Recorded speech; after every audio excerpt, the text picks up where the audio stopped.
Freemasons, and what people don't realize is that they are karma recyclers. If that means is that the thing about these occultist groups is that they kind of have to tell you what's going on so they can like throw the karma back at the people who's projecting the stuff. So basically how it works is that if they tell you what's going on and you accept what's going on, the karma is no longer on them. At least that's from the teachings of what they teach each other.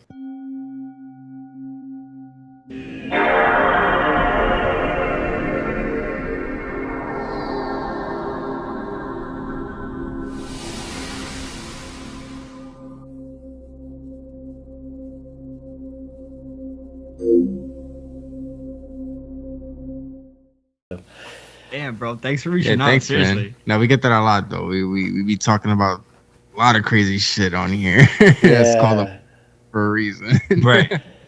The Mind's Eye. How did you guys come up with that name? Like, what does that mean to you guys? It was originally supposed to be called Nobody NYC. Oh, right. That's a dope name too. It's kind of like an esoteric meaning, like no body, we are not this body. Right. Not like nobody, more like this isn't our body. We're more than just this. Yeah. But then I wanted to jump the gun and name it The Mind's Eye, because that's where our essence is, in our mind's eye. Most of our life is in our head. You know what I mean? So that's why I named it The Mind's Eye, because that's how we see the world, through our eye in our third eye, if that makes sense. Yeah, the pineal gland, right? Yeah, pineal gland. Pineal gland. Okay. Yeah, no, I fuck with the title, bro, or the name. Like I hella fuck with it. It's a dope ass name, and I agree with you though. Like everything, like I had a guy on here. He's on TikTok. Like most of my guests, I've kind of found through TikTok. I didn't find you guys through TikTok, but I know you guys are on there as well. This guy named Derek Grant. He was like an ex Harlem Globetrotter, and his motto is life is mental. And we kind of got into talking about how, everything in life is, it comes from up here, you know what I mean? Like how you experience life is dependent on how healthy it is up here, you know what I mean? Yeah. For sure. Everything is definitely about perspective, right? Because we can be from the same area, right? But we can both live two completely separate lives based on what we witness. Yeah. It's crazy. How did you guys get into? Because when I hear Mind's Eye, I think of spirituality, and I think of all the esoteric, all the occult knowledge. How did you guys even? Let's talk about how did you guys get started in your podcast? What made you want to do it? Maybe you guys touched on that a little bit, but it all with occulted sciences and stuff. Yeah. Right? So when I was a kid, I was always that kid in my family that was like, yo, check this out. This is crazy. Subliminal messages. Yeah. Yo, you got to look at this stuff. And they'll be like, yeah, that's cool. And then they'll disregard it and continue watching reality TV. It was, but I was always into that. And I kind of during high school, I strayed away from that stuff. And during college, I kind of strayed away from it, but it was always in my head. And then when coronavirus hit, or COVID-19, I just felt like something wasn't as how it was portrayed on the TV, and then I went back into it. But this time I reached very deep. This time I went deeper than I ever have before, and it sparked an awakening, you could say, within myself, where I realized, because before this awakening, I was borderline atheist. Mm-hmm. I in God and stuff like that, but I just didn't believe it was the right religion portraying it and stuff. But then I dig deeper and I realize that it's more than just what, these books are telling us. It's a lot deeper than that. It's more powerful. And me and Santiago, we had a shroom trip. Hey. Yeah, we took some shrooms and then we was like, yo, we got to start a podcast, bro. This is shit. We got to tell the world about this. It's amazing. And I'm guessing everyone who does shrooms probably feels the same way, but we felt like we can actually have a foot in the door if we continue that path. Right. Yeah. So then a few months or a year went by of us just thinking about doing the show. And then one day I woke up and I was like, you know what? I'm just going to start this show. And then The Mind's Eye came into reality. Yeah, because it was more like we had spoken previously about creating one, like launching it just the both of us, and just like how you said, there were things in life that kind of prohibited that for me, and so he was just like, "Yo, we just have to start it because we're just procrastinating like OD." It's just like, and no one took us seriously at all. Right. When we first started, they thought it was just a phase and we were gonna like fall out and stuff. But we're just about to be 60 episodes in today. Yeah, that's what's up, bro. It's insane, bro. It's crazy. I'll drink to that too. I ain't got a beer, but imaginary beer. That's what's up. I like that because that's kind of how I felt too with my podcast. I was like, you know what, like it's never going to be the right time. You just got to do that shit, and so you really just have to like just dive right in, and you learn as you go. You know what I mean?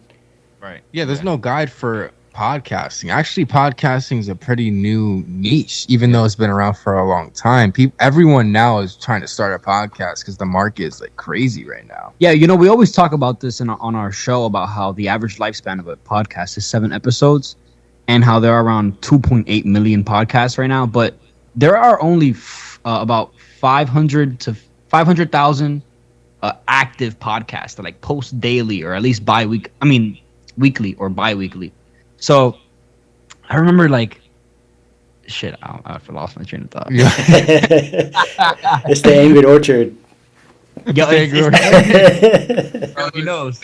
Damn, what was I talking? You was talking about the how many active podcasts there are. There's like 500,000. I don't even know where I was going with that. That's no, so but I feel you though. I feel like, to me, like when you're creating content, I like to say, and I might have gotten this from Gary Vee, and I feel like there's an audience for everybody. You know what I mean?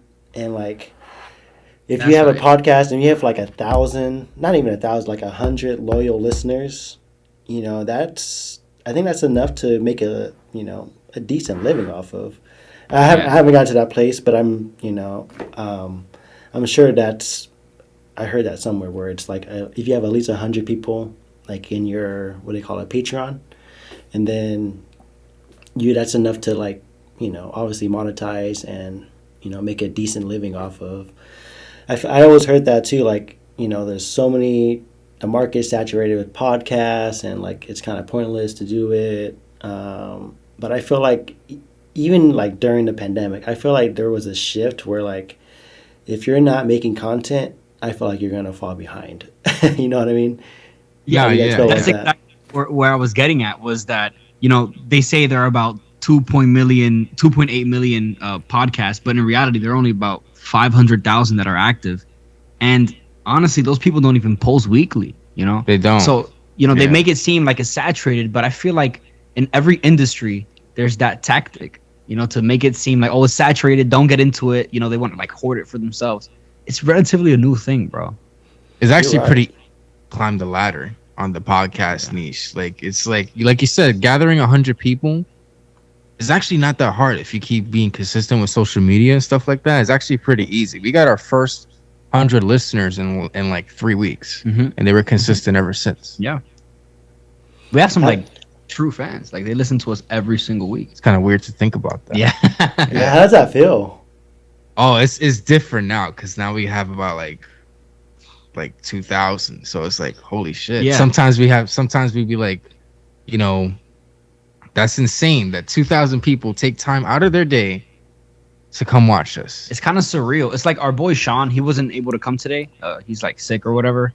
Mm-hmm. But he always explains to us how, just imagine 2,000 people right in front of you, and they're just there. Just listening to you every single week. It's crazy. I'm a regular guy. Like I'm just like I'm a citizen. So it's like to think that there are actual 2,000 people every week listening to us. Wow. Yeah, it's hard to fathom that. Especially even though we like live in New York City and we see 2,000 people like daily. Like daily in an hour. It's hard to imagine them like all in one place listening to what we have to say. It's very weird, and it's only gonna get weirder when there's more people. Right. But I definitely am grateful for it. Yeah, that's dope. I want to, round of applause for you guys for that. That's, in a year, I feel like that's really impressive. You know what I mean? Like to get from, 0 to 2,000 in 1 year. I think that's a lot of podcasts can't do that. You know what I mean? How did you guys did you guys do marketing for it, or what were some ways for you? What did you guys do to market and promote your podcast? So when we first started, we started with our social media. I think that's where everyone starts at. They start posting on their social media, trying to get people that know them to listen and support their stuff. But eventually, that water runs short. Not if not really interested, even if they know you, they're gonna be like, okay, I'm not really interested in this stuff, even though if it might be really good. Yeah, I've noticed that really the local people, I'd say, people who are in your life, tend to be the ones to support you the least. That's real. So, yeah, no, seriously, and they're always like, "Oh, we got you. We're gonna share this. We're gonna share that," and they don't. And I'm not saying I feel any type of way about that, but it's more like we started off locally and we had to think bigger than that, right? Like, there's a world with almost 8 billion people out there. Who can we reach to? And so from there on, we did some have you ever watched Money Heist on Netflix? It's a movie, right? Nah, it's a show. Oh. I heard of it. To not spoil it for you in a way, but to still explain it, there's this lead main character who's called the Professor, and he plans out everything before it happens. 10 years of planning. It was crazy, 10 years of bro. planning. So it's we kind of took that initiative and we just planned out. We would post a couple things to see if it worked out or not. Test it out. So that's really what it's about, just planning out what works and what doesn't. But we did only the first 10 episodes, first 9 were only audio. So we had no video. And we realized if we wanted to get into the market of reaching more people, we have to start shooting video. Right. So the audio, we made audiograms. I don't know if you know what audiograms are? Nuh-uh. They're just a video waveform just bouncing, it's just showing, you talking. It's kind of not engaging at all. At all. So what we did is that I actually spent money on some ads, but then I realized that the ads weren't providing that much value. So we just went straight to TikTok. Right. And TikTok, I'm not a big social media person, but TikTok is where it's at for social media reach. The most organic reach ever is on TikTok. We posted a bunch of videos and we failed a bunch of times. There's times today that we fail and we're like, damn, this didn't do that well. We've been shadow banned we've been shadow banned. Yeah, that shit's real, bro. Yeah, we've been shadow banned because we were talking about billionaires hiding money and then literally shut down our account and we didn't Freemasons.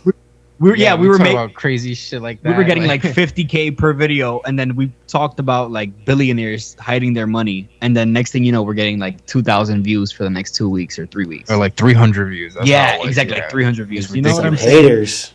Yeah, literally. Want the truth. But we kept posting on TikTok, and eventually, I'm very determined. So I kept posting and posting and posting, and then one video hit. It was a video when I was talking about Thoth.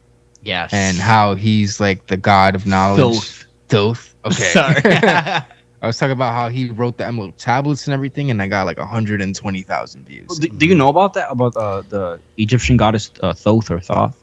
No, I don't, but that shit sounds hella interesting. Enlighten me. So basically, Thoth, if you don't know, if you Google him, he has an ibis bird head.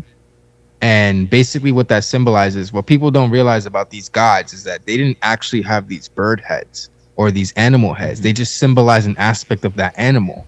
The ibis bird would have to dig very deep into the ground to get what they wanted to eat. So that represented Thoth digging into the darkness and bringing forth the light.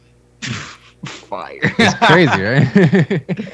No, yeah, that makes me also, we never spoke about this, but it connects to even another Egyptian goddess. Her name was Bastet. She had the head of a lioness, and she was supposed to be the most fiercest warrior in all of the Egyptian pantheon. That makes sense. She's a fucking lion. You see?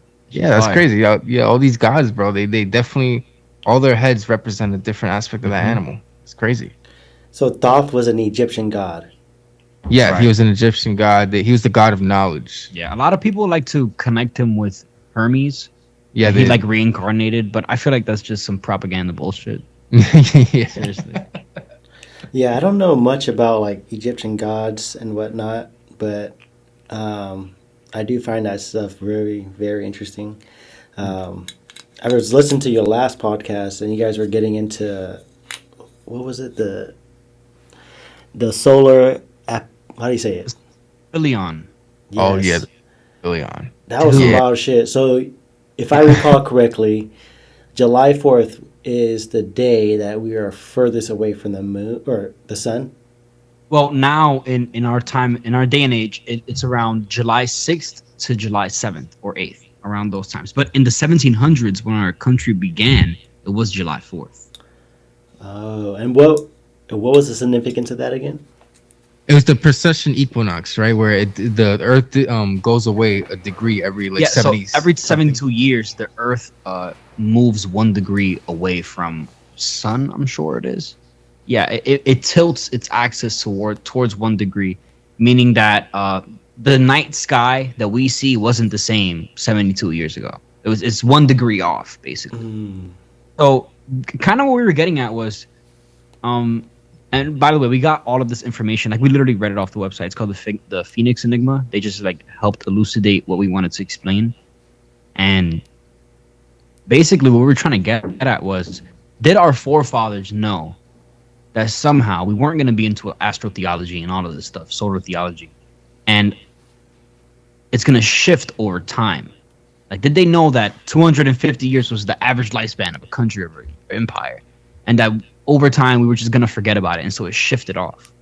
I have a different interpretation.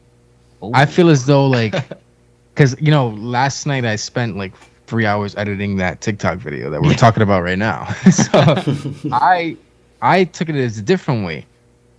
There's two distinct meanings. Yeah. Sorry about that.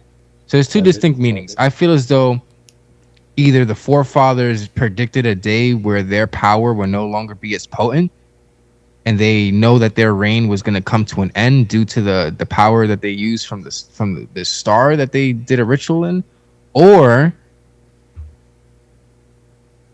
hold up, let me think for 1 second because I had it at the top of my head. It's the Angry Orchard. You're good. It's the Angry Orchard. Fuck, Just bro. start where just It's the- restart. It's the forefathers. They're trying to tap into your spirit right now and Yeah, they're trying take to over. Just restart. Just restart. Oh, okay. So my theory is, what if the forefathers, let's put ourselves in that time period. We're fighting the British Army. We don't have that much men, and they're more powerful than us. What if they use that star ritual to gain some sort of power to win that war? And then 250 years from now, that protection from that army is going to fade away. And that's where the shit falls, like the United States. You know what I'm saying? It's all just so like theoretical that it almost seems. So it's like, But then again, we explained in that episode, how did these people look into the star with no satellites and was like, yo, this star is gonna like give us this power. You know what I'm saying? So well, I want to know something real quick. What did you take from that episode, hearing all of that? So when I heard that, I immediately think about like astrology, because a lot of people think astrology is very woo woo, and it's like, people are always roasting people who believe in astrology. And so when I heard that, I had a feeling, or I just had, the thought that maybe the forefathers knew astrology, and they knew, I guess 250 years later that, like you said, the empire of the United States would end or whatever. And so I just thought maybe they knew something that was going to happen 250 years later based on astrology. And I don't know. To me, it just it makes me want to dig into astrology a little bit more and see how it validates, our existence, and see how we can use it as a guide, and see how we can use it to, almost see into the future, if you will. And so that's what I thought of when I heard of that. And then so because even if you go into different occult, schools of thought and teaching, they say, Jesus was someone who has studied astrology, and I find that super interesting. And so I don't know. That's what I thought when I heard that.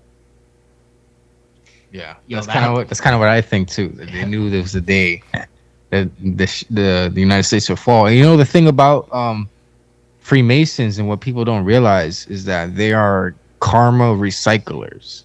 If that means is that the thing about these occultist groups is that they kind of have to tell you what's going on so they can like throw the karma back at the people who's projecting the stuff. So basically how it works is that if they tell you what's going on and you accept what's going on, the karma is no longer on them. At least that's from the teachings of what they teach each other. So the karma is like they kind of like, you ever seen Dragon Ball Z? Mm-hmm. You know when like Goku grabs like a blast and throws it back at the person? It's Yeah. kind of like that, but like in a more complicated way. So I just want to put that out there for people who don't know about like Freemasonry and how they're still in power, even though they're quote unquote evil people or whatever people like to say. Well, we have to, you know, we have to like. Not everyone in the free. It's not. It's a I forgot to mention that. Not every Freemasonic person is on that wave. Right. It's kind of like how billionaires are. There's only a small group of people at the top who do that stuff. Okay. Yeah, I always thought like Freemasons were, when the internet was starting to like, continue to get more accessible to people. I heard like Freemasons were like involved with the Illuminati, and that's how these quote unquote artists would sell their souls so they can get rich and famous. That's what I originally thought Freemasons were, and I mean I don't know much about them. Can you guys talk more? Yeah. Okay. The Freemasons, actually before they were Freemasons, they were Masons. They were bringers of light. That's what they are. They wanted to bear the light. That's what they believe in. And basically what happened is, I don't know exactly where I heard this, but they became Freemasons, basically elucidating to the idea that they are free from free will. And it's a weird concept. I have to go back and really read it, but that's the one thing I remember. Free will. Yeah. What does that mean? So when people say like, "Oh, you have free will," and there's limitations to your free will, like, "Oh, you can't do this," or like, "You'll be damned to hell." But it wouldn't be free will if there are limitations, right? But that's what the Bible tells you, that if you can't do this because you'll go to hell, or you can't do this and that. Freemasons believe that it doesn't matter what you do, that's your free will. So they are free from the free will of the Bible, if that makes sense. Okay, so that's so trippy, bro. Yeah, because they like to teach within the lines of the Bible. They actually they actually have a Freemasonic. It's a Freemasonic Bible. It's the King James Bible, but it's also a bunch of other books in one with the Torah and the Quran. Yeah, together. And I can admit, like I've been wrong about saying things about Masonic Bibles. Like there are definitely things that I don't know about. So it's definitely a lot of things put together. It's not just like the Torah, the Bible, and the Quran. Like it's a whole bunch of practices and teachings. And I feel like somehow there is some knowledge in there that they're hoarding for themselves. Oh yeah, you know what I'm saying? Like there's something that's so essential to life, that's essential to our advancement.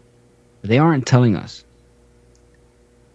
So what I feel as though the thing about Freemasons is that they're more like knowledgeable than the other occults out there. Like you have the Skull and Bones, the Illuminati, as you know. Illuminati is more like media and like Hollywood and stuff. But when you say that, people think, "Oh, you're just talking bullshit."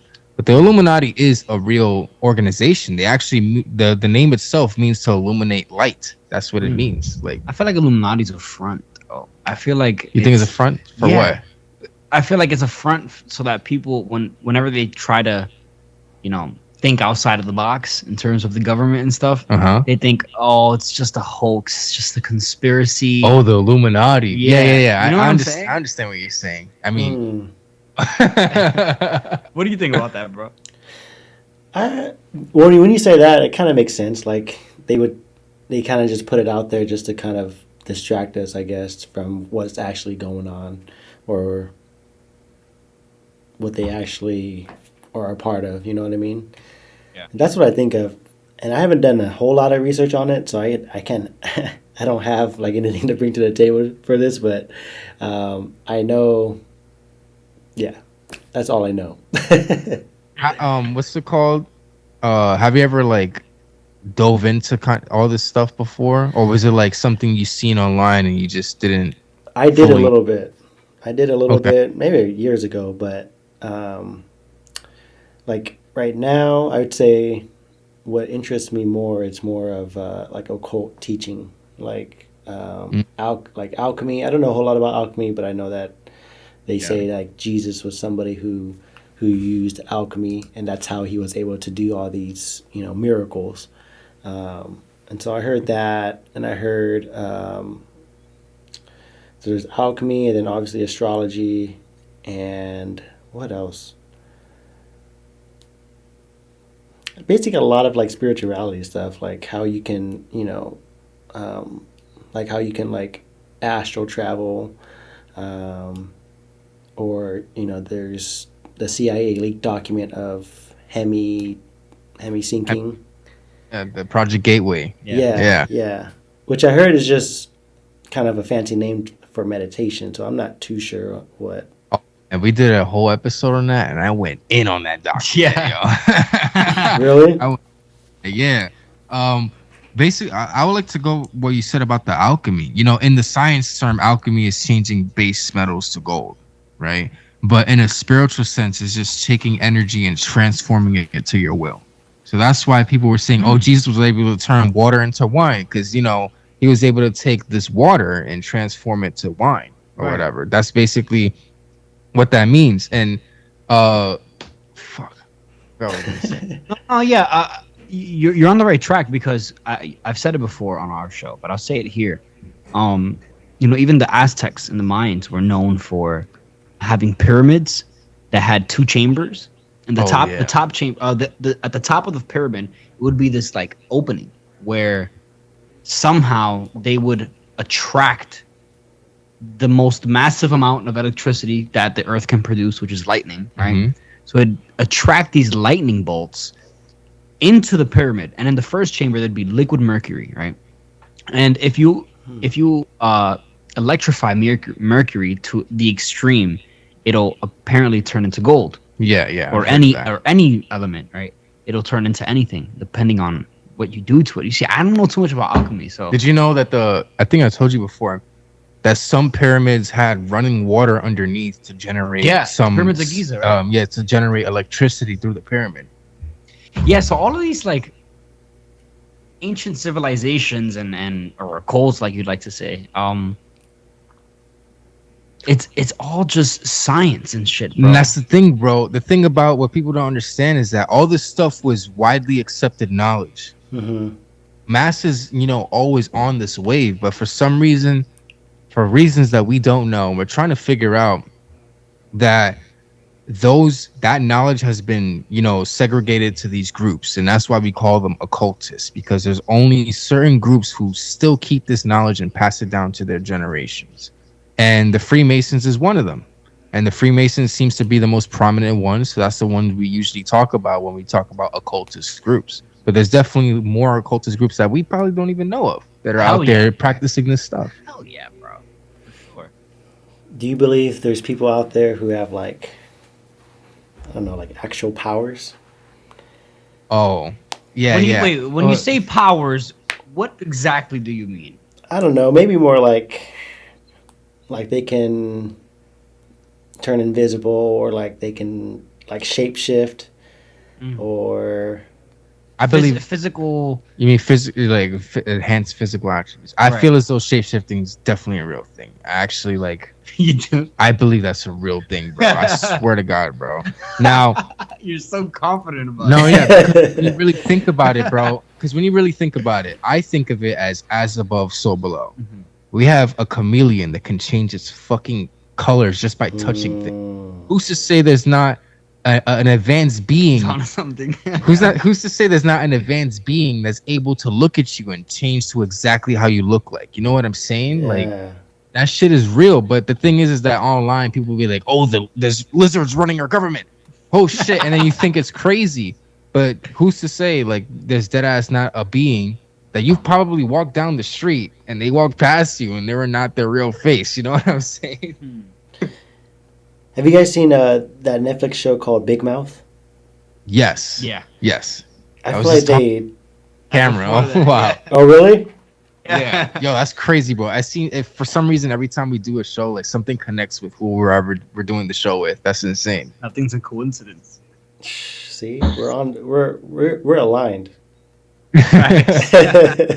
No, but that show is like, I know like it's a parody, but they're very like kind of in your face about what the show is about, or like what they're talking about, like how like there's reptilians in our government, or like I don't know. I haven't watched too much of it, but I know like they talk about conspiracies and they kind of make it a parody out of it.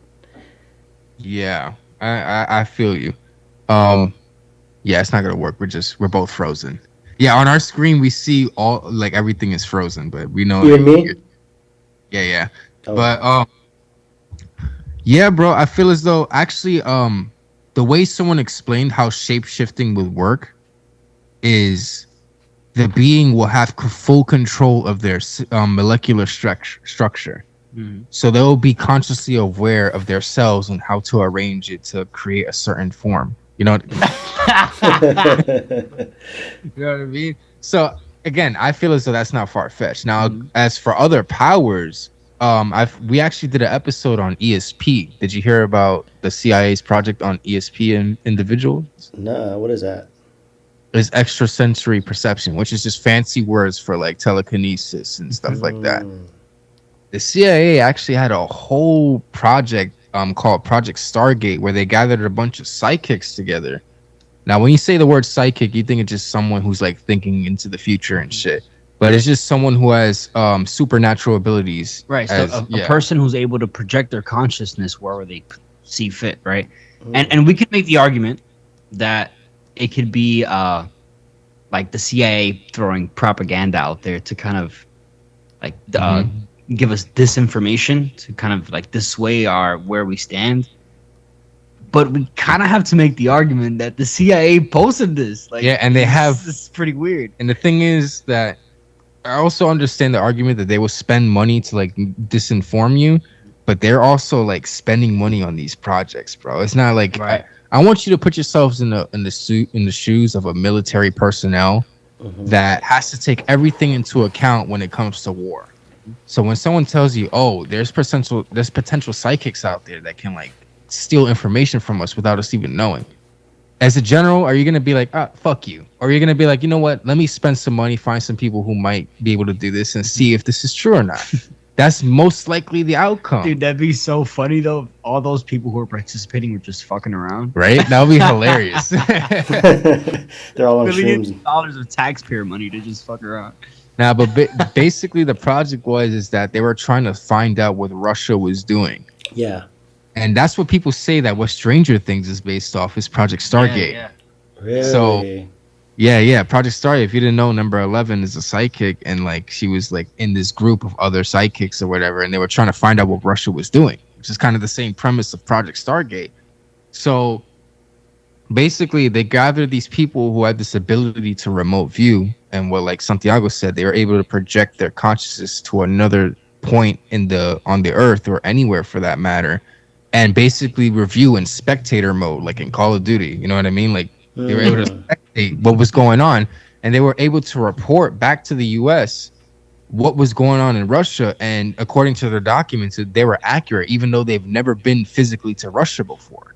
So that's what made them like, oh, this is like crazy. Let's like dig into it. So that's where the psychics. I believe psychics are a thing, or whatever. But in terms of like invisibility and stuff, I have no idea. This probably, I'm gonna be honest, bro. I feel as though we have to have a reference for something to be created. You know, all these superhero shows and stuff, there's some reference that they took it from, you know? Yeah. I feel as though that there's probably some beings out there that might have these abilities, but it sounds too crazy because we watch it on TV and stuff. But I feel as though some of those abilities are true to a certain extent, Yeah. but not 100% as it's shown on TV. Well, I don't I don't necessarily believe in powers, right? I feel like, again, that's like another thing. That's a figment of the imagination. But I definitely believe that if we're going to take the word powers, right?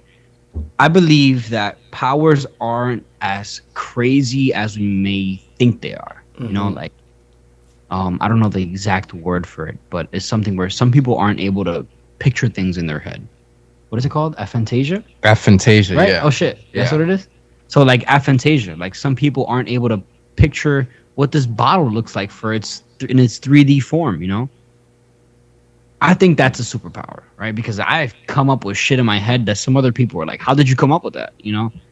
Also, things like people being able to jump like 8 feet. People, you know what I'm saying? Like, yeah, bro, that's you know, crazy. There bro. are like super freaky people out there. What do you think about superpowers? Do you think that's like a thing?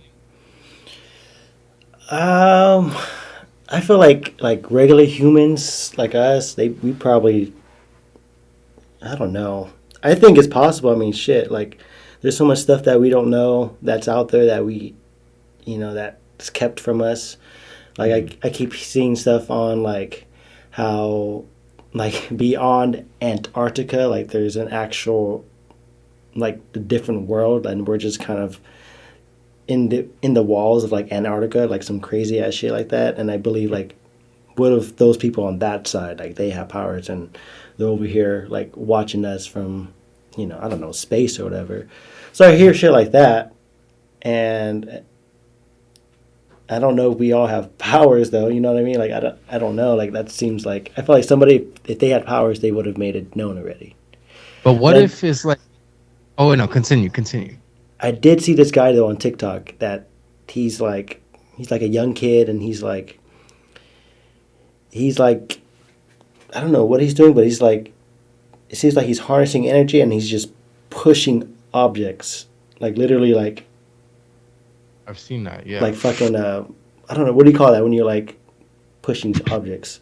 Well, yeah, there's different types of kinesis. There's like telekinesis where you're able to like move shit like that. There's also like geokinesis, as you would believe. I never heard of that. You never heard of geokinesis? No, you ever watch Avatar? Okay. What does geo mean? Earth. Yeah, Earth, right. Stuff like that. Okay. There's all types of different kinesis that actually the CIA like actually like disclosed, classifies, and they classified as different types of kinesis. It's just different types of energy manipulation. And I think that's what I was gonna go with this, is that what if our power is just energy manipulation? It is not like something crazy. I can just jump and fly to fucking wherever I want to go. But what if it's just like a different type of power that we don't realize is a power because we all experience it? That makes sense, because what is power? Power is literally energy, right?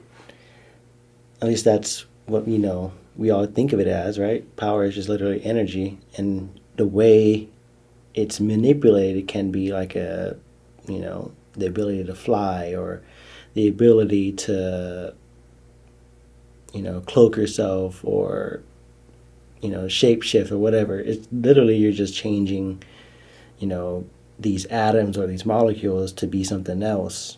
I mean, that's literally how we were all formed. We all started off as little molecules and little atoms, and then we became these conscious beings, right? Yeah, bro. Yeah. You see, that's literally alchemy, bro. Taking a piece of energy and transforming it to another state, bro. That's literally what it is. Shit. Wow. Yeah. So you think about it. If we were all born on Krypton, like Superman's planet, and we all flew around and shit, we wouldn't think we had powers. That's because real. we all did the same thing. Yeah, that'd be normal. It'd be normal. So again, what if it's just like energy manipulation that we're able to manifest, or things like that, or just change states of matter and things like that? Our thoughts create our reality. We know that from the double slit experiment. You know what I mean? Have you ever heard of the double slit experiment? No. Oh man. Go on. So the double split experiment, they were trying to measure photons being shot through a slit, and what they found was when they shot the photons and they weren't observing it, it was a wave, right? It was an actual frequency. Like they were able to capture it, and it was an actual frequency. Like the light was literally like a wave. But when they observed it, meaning they actually came and watched the experiment somehow was altered, and it wasn't a wave anymore. It was particles. It was being just shot. a straight line.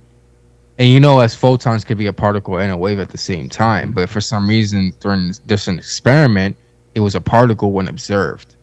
So it was fucking weird. Crazy. So what they took from that experiment is that our conscious awareness changes the state of reality. And it's like, okay, it's crazy how that sounds, but it's just. I feel like I can connect that to the new James Webb telescope. Did you see these pictures that came in? You guys talked about on your podcast, right? Yeah, it was beautiful, absolutely stuff. Magnificent pictures that came in. They were just stunning. Did you hear that they're actually observing new planets with that? Yes. So they're going deeper, right? So what they did was they tried to take pictures of you and Sean explained that it was like taking a grain of salt at arm's length and pointing it at the night sky, and that's what the entire picture was seeing. It's just so bizarre, bro. Yeah, bro. It's crazy. It was not seeing. It was seeing a tiny point in time where our telescope can pick up, but there's so much stuff out there that we have not seen. Yeah, that's what I'm saying. Like, the universe is so damn big. Like, there has to be like people out there that can time travel. There has to be people out there that can, that actually have powers like that. Right. So kind of what I was getting at was with the James Webb telescope and the double slit experiment is like whatever the pictures that they picked up on happened like 1.4 billion years ago or like 12 billion years ago. You know what I'm saying? And we're still able to capture that. I feel like that has to be the light just sitting there as the wave. Oh, yeah, and waiting for it to be observed in order for us to capture it. You know what I'm saying? Yeah, bro. That's exactly what it is, bro. It's a wave that wasn't observed, at least by us, before. And we picked it up and we were able to observe it. But then again, we're technically looking at the past right now. Yeah, because I wasn't able to understand it, right? And I kind of feel like I'm still not able to understand how is it possible for something to happen 13 billion years ago and we're still able to see it. I just can't fathom that. I don't understand why. Like, did you know if we were to actually fly a few thousand light years away and we looked at Earth through like a telescope, we will see like the Egyptians building the pyramids? We wouldn't see the Earth right now. Really? Yeah. The light plays a huge role in how we see things. Like basically all that information, light is information. It's basically it's shooting the information. And for some reason, you can't pass the speed of light according to scientists. So light is everywhere at once, but in our third dimension, we're only able to observe it through a certain medium. So when we look at something far away, that light is technically still shooting out, but we're only able to observe that part. You know what I mean? Yeah, but that's because we're traveling under the speed of it, right? Yeah, because we're traveling under the speed of light. So we're able to see something that's technically in the past, mad far away. It's so trippy for anyone who does not know anything about this, and I'm not really that good at explaining it, but the best way I can explain it. So if we were able to go to a different point in the universe and look back at the Earth, you're saying we would literally be looking at the past. Yes, we would. And I actually have the book in my room. It's called Transylvanian Sunrise. Have you ever heard of that book? You guys are on another level. Yes. So this book is called Transylvanian Sunrise. Is about actually the first page of that book. The guy says, "Listen, I'm gonna just tell you what I've experienced. You don't have to take it as it is, but I'm gonna tell you what we and this other guy experienced, and we're gonna write it down in this book, and you guys take it as what you will." Right. So apparently they went to Romania and they found this ancient Sphinx. So there was like, okay, what's under this Sphinx? So they went to high levels of the Pentagon, which were Freemasons, and they say on the back of this book, through the highest level of Freemasonry, they got the Pentagon to shoot LiDAR scans under the Sphinx, and they found an underground city. Yeah, well, for anyone who doesn't know what LiDAR scans are, it's just a laser just shooting down at the sky, at the floor, right? And they're measuring how long it takes for it to bounce back up. Right. And so even like now, kind of a side topic, but even nowadays, what they're doing, that they're going to the Amazon rainforest and they're doing LiDAR scans and they're finding these gigantic cities of ancient civilizations that the forest just completely engulfed. Yeah, Whoa. Crazy. That's wild. Have you heard about that? No, you guys are putting me on for real. Was Oh, cool. So what they found in this underground city. Now, for people who like think that older civilizations aren't as advanced, I want to ask you the question. What do you think they found in that underground city? I don't know. It's hard to think about. I would imagine they found like technology that's probably really advanced. Oh yeah, they found holographic technology in there, like holograms and stuff. And this is according to the book, right? According to the book. Okay. Right now, again, the first page says, "Take it as you will." This is just an archaeologist and a scientist going out on an adventure in Romania, and this is what they found. Right. So they said they found holographic technology. There's actually a blueprint on the back of the book and how it looks. And in the center of that city, they found a device which was able to look into the past with light. So they will use light. I don't know how they did it, but then again, they have holographic shit, so they probably, found a way to do it. But they were able to look through human history without any cutaways and stuff like that through light.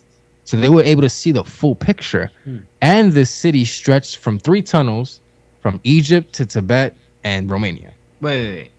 What? Yeah, it was 3 tunnels. Wait, the tunnels directly were linked to Egypt. Yes. And other places. And other places. There was literally Romania? a tunnel. There's literally a tunnel that says to Egypt, and that's the way to Egypt through that tunnel. It's probably why the Tate brothers are in Romania right now. Hey, those guys are wild, man. It's cool. Go for it. Sorry. No. I was just saying, like, that dude is all over, like, everywhere. I can't get away from him. No, I was going to say the exact same thing. But the funny thing is that even though whatever I say, whoever's listening is probably not going to believe all that stuff, but the Romanian Sphinx is there, and that's a fact. You can look it up right now. It looks like an Egyptian structure, but in Romania. And to that means that the Egyptian civilization was not just in Egypt. Right. It seems that they were very worldwide, and they were probably an empire. Well, that would explain the Atlanteans, right? I heard something about yeah. If Atlantis were to be a thing, I heard that it was a worldwide civilization, right? And it wasn't just like this one city that was underwater. Yeah. I've heard things like that, especially from like Gaia TV. But I always take things with a grain of salt, right? I have trust issues, all right? I don't blame you. So whenever I hear these things that might seem bizarre to the average person, I tend to just kind of believe it, and I kind of force myself to not believe it at the same time. I think that's healthy. I understand. Of course, like in a day and age where everything can be monetized, it's kind of hard to believe someone that's hiding behind a paywall. Right. You know what I mean? Yeah. Is that, yo, pay me, give you the shit that I've learned, It's very hard to learn, but the thing is I feel as though when I take new information in, I like to align it with past information that I've gathered and see if that makes sense or fit in the scope of things that I know. Now, again, that might not also be a good method because that could mean I have bias and stuff, but at least I'm able to at least grasp the idea for a few moments and wonder if this is true or not. But I don't think having bias is necessarily a bad thing, because we all have biases. Like, given. I mean, try to not be biased towards something. It's fucking hard. It's hard. Right? Yeah. So, again, we all have biases. So whatever it is that you feel like, just go with it. Like, if you can't rule something out, I mean, you can rule something out because of a bias, right? Yeah. But I feel like, no, it's a yes and no for that. Shit. Just like in the Project Gateway. Yeah, exactly. It's a yes and no. I didn't know in Project Gateway they say the way to achieve higher levels of consciousness is that you have to get rid of your bias, because you take the information as is instead of putting your personality on it. Right. To raise your consciousness, you have to get rid of your bias. Yeah, and that's a very hard process, which is why monks spent fucking years meditating in the mountains, bro. Well, I feel like that's what mushrooms or just any psychedelic does to a person, right? It helps them. It removes the filter. This is essentially your bias. When you guys took mushrooms, how big of a dose was it? Oh man, It was okay. We were told it was 3.5 grams. It wasn't. So an eighth. It was probably a little bit more because it was. It was. We originally took an eighth, but then the second time we took a chocolate bar, and it said 3.5 on there, but it was probably like 4 to 5. No, but even the first time, right? Even the first time, it was a solo cup that was like halfway filled with just mushrooms. You guys just ate it, or how'd you guys do it? Oh man, we just fucking ate it. Had some Oreos, washed it down. You don't remember that? Oreos and milk. We were watching Animal Planet. Yeah, it was crazy. So we have this allegedly 3.5 grams of penis envy, right? Mm-hmm. And if he knows anything about mushrooms, penis envy is fucking super. Play with penis envy. But we didn't know jack shit at the time. Yeah. Apparently, that's the most potent strain That's of what I mushroom. heard. Yeah, so instead of like diving in, like, hey, let's take some mushrooms. We got the most powerful fucking mushrooms you can get. Our first time, and we were like, holy shit, we didn't know this at the time. Yo, so we ate the dose, right? Boom, we're just sitting there, and it hit me in like 15 minutes, bro. It hit me really fucking fast. Mm-hmm. And my our boy at the time, the one who had provided this for us, we were in his living room, and he didn't have a TV. He had a freaking projector. All right, so the entire wall in front of us was the TV, and we're watching Planet Earth on Netflix. And I remember telling these guys, "Yo, did you see that gorilla come down the tree twice?" And they're like, "Nah, bro, what are you talking about?" And I was like, I don't know. I don't know. So I just sat there, and I remember feeling like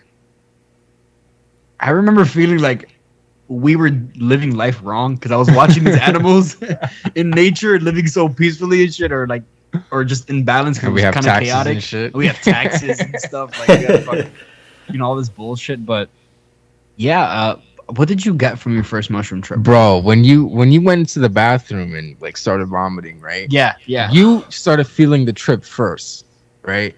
I didn't start feeling the trip till I got up, walked to you. And then I realized that I didn't remember walking to you for a second. And then I was tripping balls when I got to you. What? Right? You were in the toilet and stuff. You had a blanket wrapped around you. And then there was like a trash can in front of the bathroom. And, it was this huge trash can, though. Like those trash cans that you see in school and stuff that the janitor is always pulling. Right. Like those type of trash cans. These gigantic, like in Spanish, we call them zafacones. It was this big ass zafacón just empty with his garbage bag, and I remember me and Josh, and let me just say it again, right?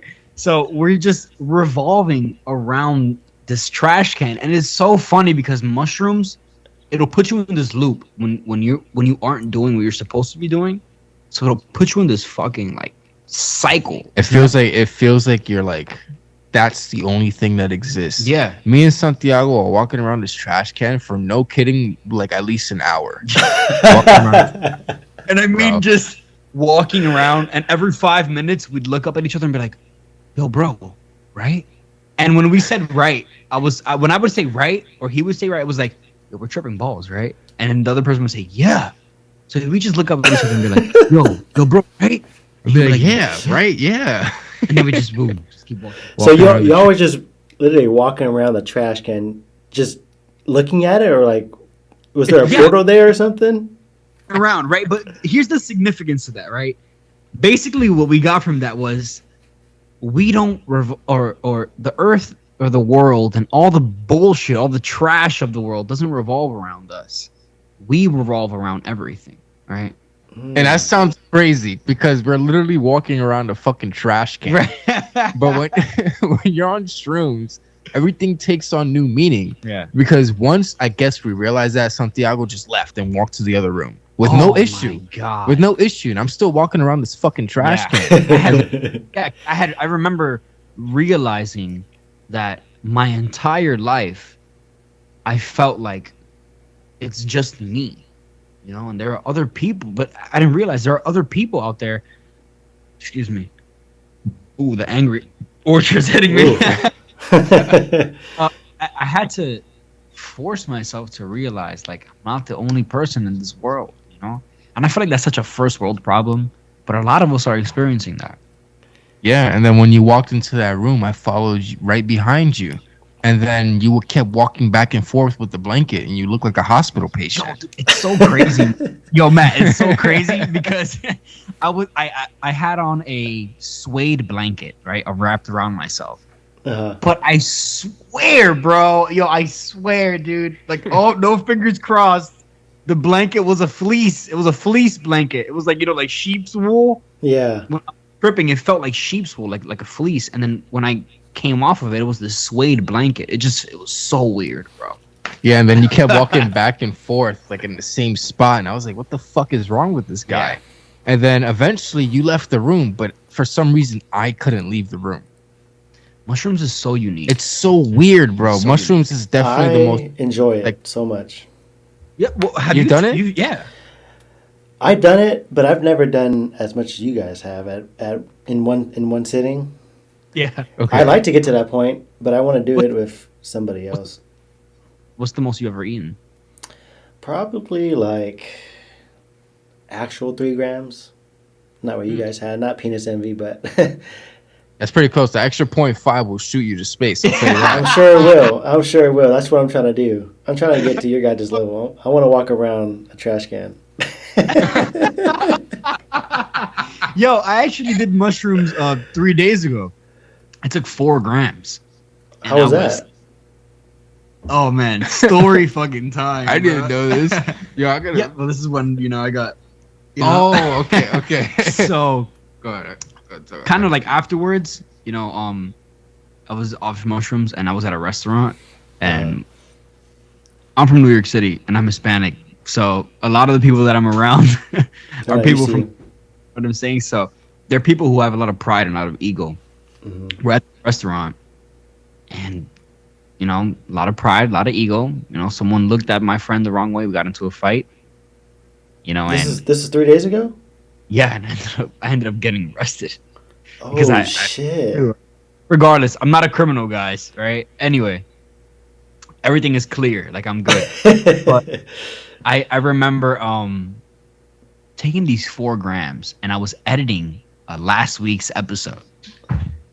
Mm-hmm. And I remember looking at the computer screen and thinking to myself, like, this is the rest of my life. This is what I have to do. This is what's going to take me far. Mushrooms just takes you to a place that's like, it's almost like you're stepping out of your shoes. I mean, it's so deep. It's so hard to explain with our vocabulary. Yeah, I agree with you, because the way I would describe mushrooms is like, let's see, because I've been doing I've been microdosing actually the last week. And they're like little capsules, but I took 2 yesterday. And I told my friend, like, I just felt godly. I just don't know what it was about it. I took it right before I went to the gym and had an amazing workout. But I just felt like, I don't know how to explain it, but I just felt very light. Very light. And I felt like, because it's way different. Have you guys smoked weed? Oh yeah. Okay. Actually, yeah, I smoke. So it's very different from smoking weed, but it's similar in some aspects, right? Yeah, it's similar in the come up. I feel like the only part that's truly similar to weed is when it's starting to hit. Yes. But when I take like this piece of chocolate, maybe like last year, and I remember going to the park. And I was telling another girl who was on my podcast this. I went to the park, and I remember taking like this chocolate, and it was just 2 grams. I remember taking it. It was 11 a.m. when I got there, And before I knew it, when I was getting ready to go home, it was 7 p.m. Bro, that's how it is, bro. Yo, No time way. does not fucking exist. Yes, Bro. yes. It does not, bro. Because I remember, like, I was in that room where you left and you went to the fucking couch and you were you were knocked out according to my perception. Yeah, right. But in that room, I thought I was in there for about 10 minutes. I was in there for another fucking hour. Yo, I was just telling him like when I tripped the other day, you know, like when I got arrested and shit. Like I before that, I was editing the episode. Yeah. But I didn't say this part though. While I was editing the episode, I would tripped for about 5 to 6 hours, and I only edited 10 minutes of the episode. That's how fucking insane it was. Like, time does not exist when you're tripping. So what was your experience though? Like, were you hallucinating? Oh, for sure. I actually ate a cookies and cream chocolate bar. Oh man. Right. So for anyone who, Dangerous. for people who have like experience with mushrooms, like when you eat mushrooms raw, the experience is much more chaotic. But when you eat the chocolate bar, it's like the visuals and the feeling are much more intense. I can't explain it. Do you think it's because they lie about how much is in the chocolate bar? Yes, yes. Because, bro, like that shit. We had a chocolate bar called. You ever heard of a 1-Up bar? I've heard of it, yeah. Yeah. We had one of those each. It was not 3.5 grams. It was not. I would say it's about 4 to 5. I literally saw the universe. I traveled. I flew through the space. Yeah, it was insane. Like, no shit? Explain, go in on that, please. Okay. And on our podcast we call it the famous Jerry trip, because I have a cousin named Jerry, right? And we were at his house at the time when we took the mushrooms or the chocolate bar, and Josh at the time was fighting the trip, right? So he was able to go super deep, and you even said that you witnessed your higher self, right? Oh yeah, it was pretty scary. Really? Yeah. You want me to say that? Yeah, real go quick? into that. So, I gotta use the bathroom real quick. Yeah, go ahead. It's the Angry Orchard. That's the name of this episode, Angry Orchard. Yeah. So basically, I'm the type of person where if I take something and I enjoy the experience, I want to go full into it, you know? So we had these bars, and we took about, it tells you if you eat 3 slices of the chocolate, it will make you feel like you're coming up. And this is that. So we had 4 each. And when I ate those 4, I felt very good. I was laughing. Everything was funny. And this is that. And I was like, yo, let's eat the whole bar. And he's like, are you sure? I was like, yo. And then I ate the whole bar. And then about like an hour or 2 in, I'm like fighting the trip, because at the time I wasn't letting go and I was trying to control the trip, but I realized that's not the point of mushrooms. Mushrooms are supposed to teach you something. So I was controlling the trip, and eventually the trip, even though I thought I was controlling it, the mushrooms still had a hold on me, and it was converting what I think was control into my higher self. And then when I realized it was my higher self, I had no control over that. It was insane. I saw, when people think about themselves. Yo, I broke the bottle opener. No way. It's a strong ass bottle, bro. Oh Shit, man. sorry, bro. Look at this. No, you still got My it. mom's gonna be pissed. So basically what happened is when people think about themselves, they usually like to think that they're either all good or all negative. But I realized that is impossible. Because when I saw my higher selves, what it did, and this is going to sound like crazy or whatever, but basically it grabbed my fucking head and it turned me to the left. And then I saw all the good in myself. And then once I reached to the highest point of good, it basically grabbed me again and turned me to the left and showed all the shit stuff. And it was so chaotic. And then the reason why I knew it was myself is because I had my eyes. I had my exact eyes. And it was like showing me that, yo, you are all positive and negative. There's no such thing. There's only balance within the self. That's interesting. So when I realized that, makes me think of sorry, go for it. No, I was like, yo, when I realized that, I was just like, yo, there's no such thing as evil, good or evil. It's just positive and negative. Well, good and evil is what we make it, right? Yeah, what we make Yeah. it. Before I left off because the Angry Orchard made me go. The famous Jerry trip, right? You know, Josh told you about what he saw, but I the way I explained it was I didn't fight the trip and I didn't work with it. What I did was I just let it go through me. I just let it do its thing. I just literally laid on the floor. I laid on my back and I let them chocolate psilocybin infused just do what it pleased. Josh said he saw his higher self. All right. And I feel like I saw a body that was my version, but I can't explain what it was. For time's sake, I'm gonna just say, you know, it was my higher self. I saw this gargantuan black flame, and I mean gargantuan. I was at the base of a mountain, and I was looking up like it was a black flame. Are you into Naruto at all?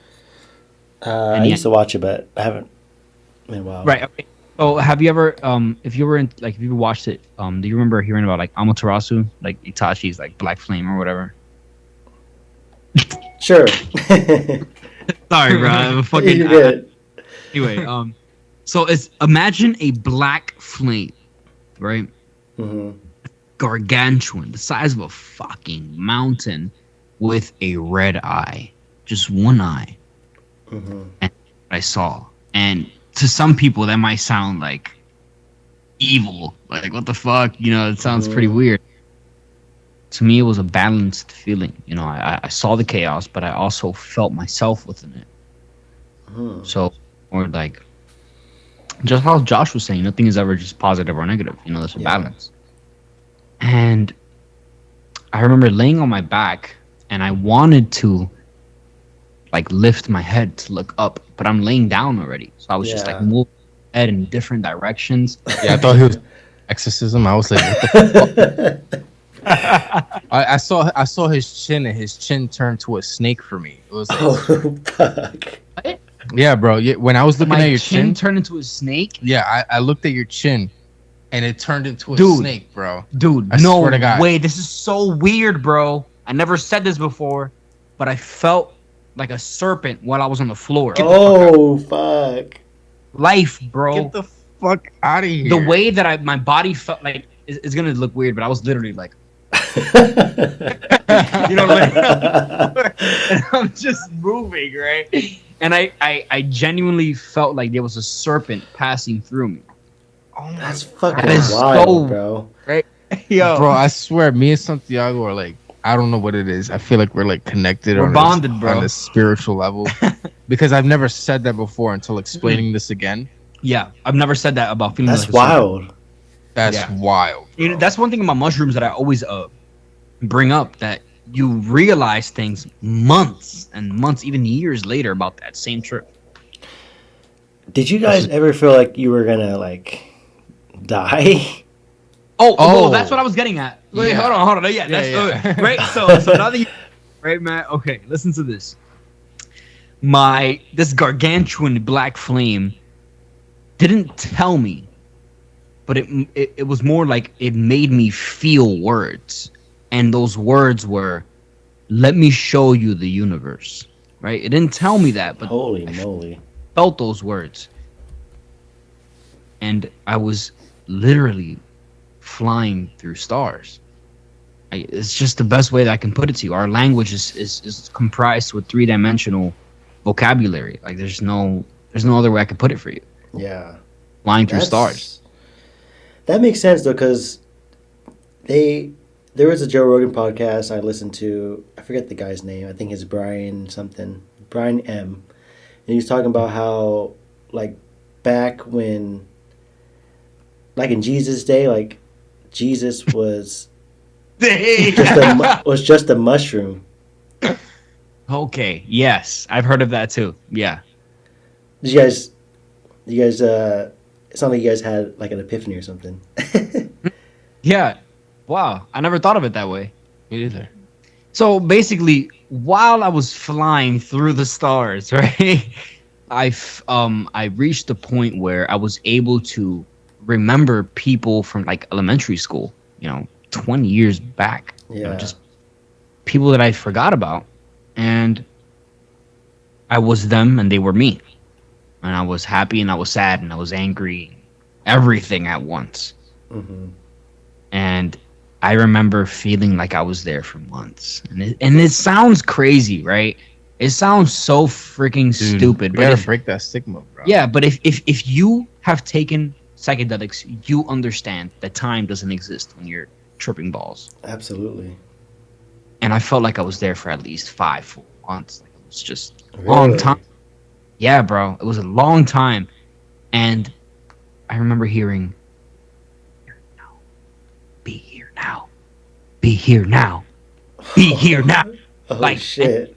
Opened my eyes, and it was Josh. And he was like, yo, bro, are you okay? Floor going like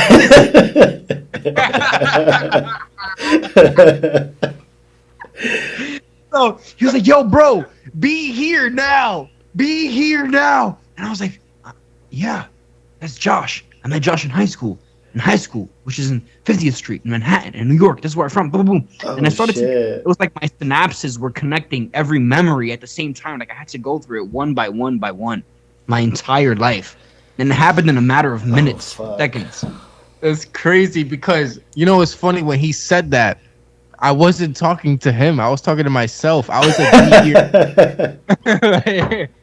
but it happened to align with what he was going through. Right. Because if you didn't know, people who are listening, is that when you're tripping together, or at least with someone you at least have a connection with, you seem to not have the same trip, but you seem to connect in a way where, like, if you're talking to either yourself or to them, is basically for both of you at the same time. You basically become one, if that makes sense. Right. Yeah.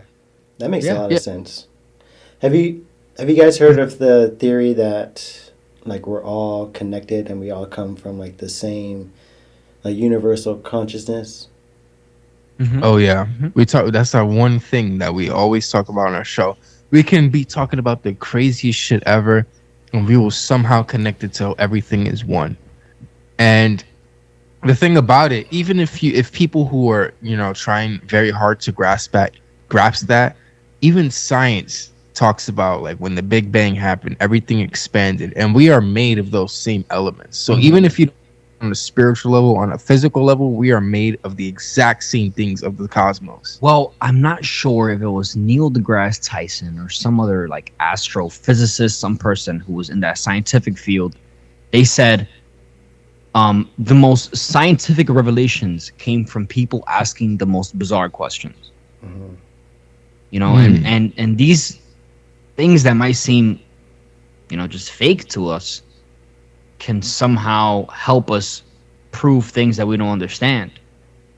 Think about before the equation, before a Newton, people just thought that you go and things fall. Yeah. But no one truly asked that question, Until Newton, the apple thrown at his head, he's like, He didn't get it thrown at his head. Well, it fell on his head.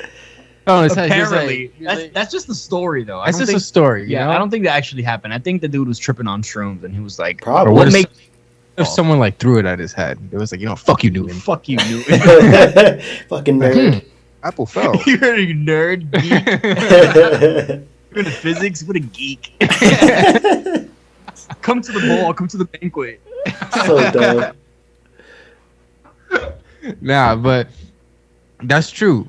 The thing about this is what I feel about what's going on today, is that people stopped asking those bizarre questions and left it to the experts, quote unquote. People are not asking, hey, why is this happening, or why is this going on? Oh, this guy's in a lab coat, let me just believe everything he fucking says. Not to say that that's not a bad thing. Obviously, these people spend years learning, studying and learning this shit. But then again, we are capable of the same thing. Just because someone had the money to go to school and shit doesn't mean that they're more smart than you. Well, you know what I mean? They've been able to digest more information. Exactly. Yeah. So that those bizarre questions has been left up into the experts instead of just us as the regular people. So I feel as though there was a lot more advancement. If you really think about history, I don't really know the dates and when all this shit was like connected together, but it seems like at a certain point in time, everything just started happening pretty fast. Like, you know, gravity was a thing. Then fucking, you know, Einstein discovered relativity and stuff. It seems pretty fast, but for some reason, I guess, like in the day and age that we're living in today, everything seems very slow and stretched out. You know what I mean? Like it's left to the experts to do this stuff, and we're just, you know, oh yeah, give us this information, and we'll Google it later. It's kind of reminding me of the 26,000 year cycle that our sun orbits around a brown dwarf star. Matt, did you know that our sun revolves around a brown dwarf star? I think I heard about that. Yes. So there's this 26,000 year cycle that some people might call like the zodiac year. Yeah, so basically what that means is that, you know, as we know, our sun is not in a single place in the universe that's pushing our planets. Our sun is moving and it's bringing our planets with it. So it's like moving. Right. It's right? traveling through the constellations. Eventually, we're going to basically through this cycle is that each whatever 1,000 years we get into a new star constellation, and that's because we're new a brown dwarf star. So why I brought that up, because if you look at the past 2,000 years, we've been in the longest stretch of the 26,000 year cycle, which is the constellation Taurus, right? Is that what it is? That is it Pisces or is it I'm Taurus? not sure. I think it's Taurus. Because we were just in the age I think. of Pisces. So the Egyptians were around the age of Taurus, right? Okay, that makes sense. And then there's this around this 5,000, 10,000 year cycle where it's just one constellation that we're traveling through, and that's why it might seem like there's no advancement. There's this moving slow. But now that we enter the age of Pisces, and now we're entering the age of Aquarius, it all starts speeding, getting faster. Yeah. For those who don't know, the age of Aquarius is the age of knowledge. If you actually look up the age of Aquarius or Aquarius in general, it shows a being pouring water onto something, and that signifies consciousness being poured onto the masses in one big swoop. That's what that. That's trippy to think about. It is trippy. Wow. So if, to anyone who doesn't realize what that means, basically, I don't know if you've been online and heard about this theory that's been going around. I don't think it's a theory because it is a fact that we're moving through the cosmos. You know, we are through the cosmos, and eventually we will reach new star systems. And since those stars are very far away, we might not even be able to see it for another 1,000 years or so. Right. So this new light that's hitting us is supposedly supposed to change our DNA because it's new information and shit, and people are supposed to wake up from the Matrix or whatever. I feel like there's a lot of things that are being said that needs to be taken with a grain of salt. Oh yeah, of course. You know, there's a lot of things, a lot of propaganda, a lot of disinformation that's going around. Oh yeah, I fully believe that. But I feel like the way to solve that is to absorb all of the information into what seems like bullshit. You got to pluck out the BS. You can't take in everything, just like how an AI does. It takes in everything and then it starts filtering out and sorting it in categories and stuff like that. We got to start doing that too. We're biological computers. Right.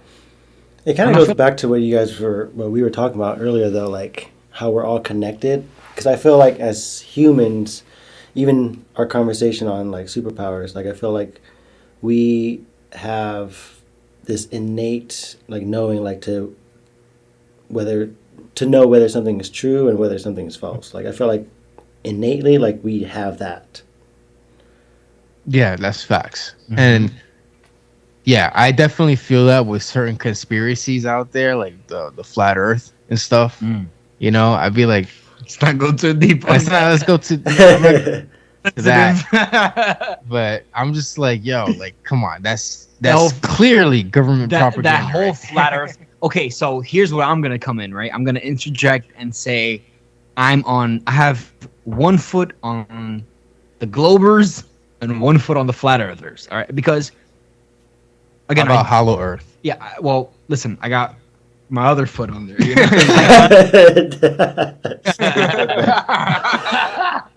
So dumb.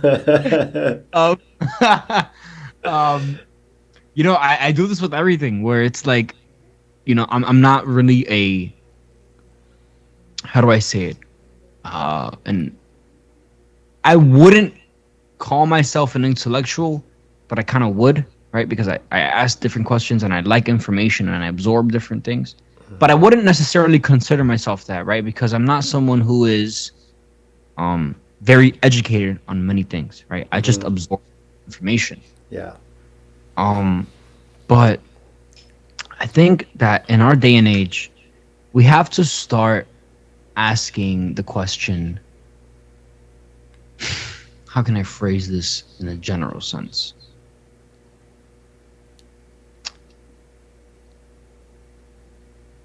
Okay, yeah. What is the undying truth, right? No feelings attached, no biases. What is the undying truth of anything? Because we're living in a day and age where information isn't just information anymore. We don't know whether it's disinformation, misinformation. I think we need to all come together, sit down like how me, Matt, and Josh are doing right now. Just speak about these, random topics, because at the end of the day, this is what's gonna solve our problems. Just us bringing, kind of like bullshit up and just speaking through it. Yeah. Well, that's. Oh, go for it. Shit. Honestly, I literally forgot. So continue. What you're gonna say? No, I was gonna say that's why I'm doing this podcast, to really just take topics like what we've been talking about, just openly discussing it, and just like, let's put our thoughts together and let's see what we can come up with, or let's see what we can agree on. Let's see. It's kind of like, filtering out, what we all can agree on and what we all can disagree on.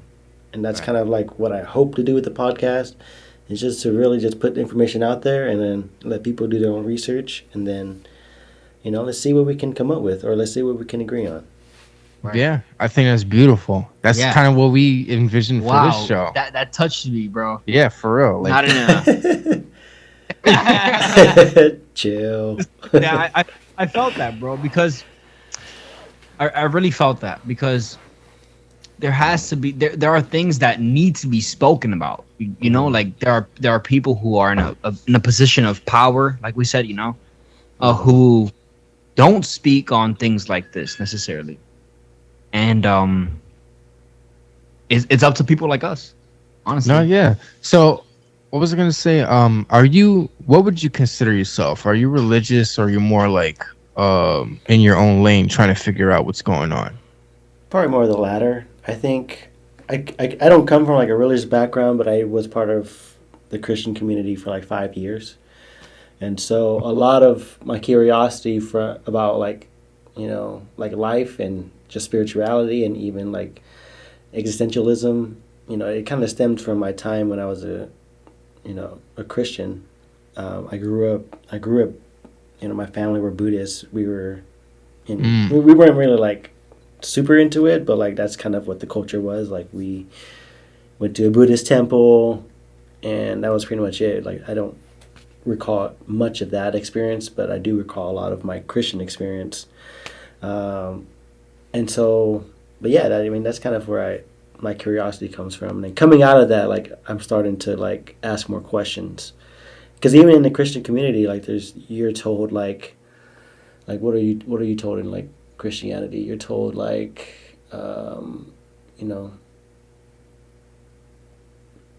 I can't think of anything very specific, but more like you're told. Agree. Go for it.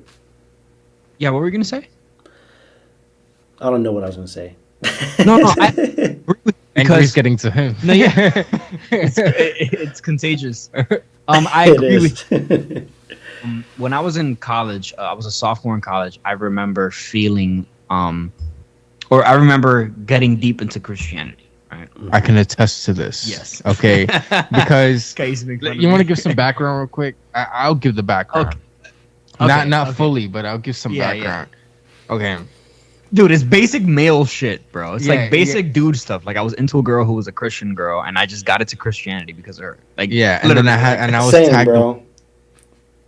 Oh, that's really how you got into it? Yeah, my ex-girlfriend invited me to a church with her family, and I Oh. I kind of went all in. Like I was on staff. I was volunteer staff, but I went all in. that far, but I was pretty far in, like you, bro. Yeah, But so yeah, like I was deep in there, and that's what sparked it for me. But what were you gonna say? I was gonna say, because I trust me, I know I was born into a Christian family, and they made me go to church every fucking Sunday at 8 a.m. And it was very tough on me because I was like 10 years old, wondering why I'm watching this pastor talk the same thing every weekend. Mhm. Now, obviously, the other people in there weren't thinking that way, but that was just me. So my question to you, Matt, is at what point did you realize, hey, maybe this is not what I thought it was? And what made you think that maybe there's more outside of this religion that I'm in? That's a good question.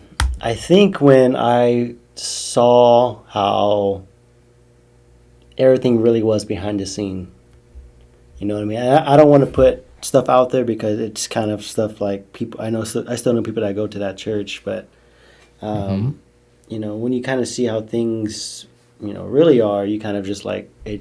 You start to question, okay, what is this really like? What is Christianity? What is, what's the whole point of all this? Like, are you guys really trying to help people, or like, you know, you're in this for your own, you know, your own selfish, Right, like gain. Right. Yeah, because Yeah. the church we went to in Rochester, this is all taking place in upstate New York.